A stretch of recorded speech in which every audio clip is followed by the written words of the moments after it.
L'une des questions les plus difficiles concernant l'espèce humaine, dans le cadre classique de l'évolution, qui est vraiment une question de survie individuelle, une compétition pour faire passer vos gènes à la génération suivante, est de comprendre pourquoi les gens sont si fréquemment et régulièrement bons, généreux et prêts à se sacrifier. La plupart des gens pensent que Darwin a proposé l'idée de la survie du plus apte, selon laquelle ce sont les plus impitoyables et sanguinaires qui prospèrent et survivent. Ce n'est pas du tout le point de vue de Darwin sur l'évolution humaine. Il pensait vraiment que la sympathie était l'instinct le plus fort que les humains possédaient. Les communautés dont les membres sont les plus sympathiques s'épanouiront et produiront le plus grand nombre de descendants.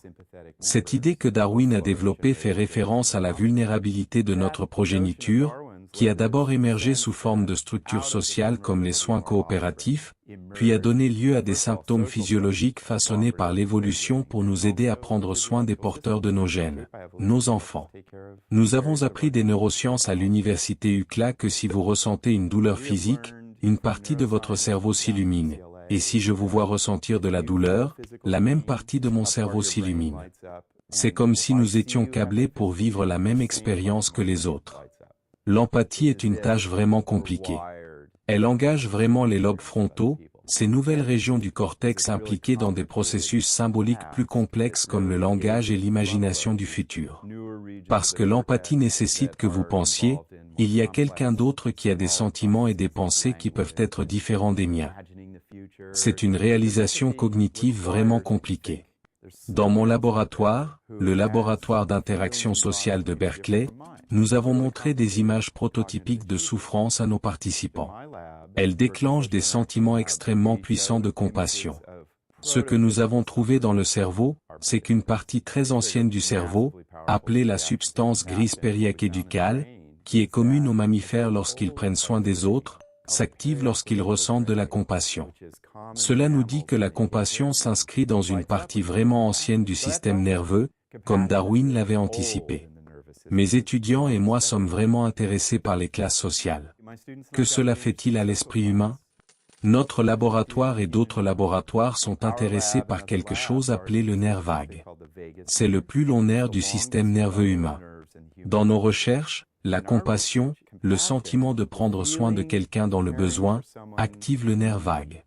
Les individus des classes inférieures, lorsqu'on leur montre des images de souffrance, activent une réponse du nerf vague.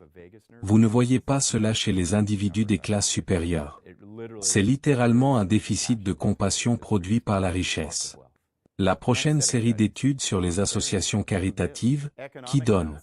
Les analyses économiques diraient que si j'ai beaucoup d'argent, il devrait être facile de donner.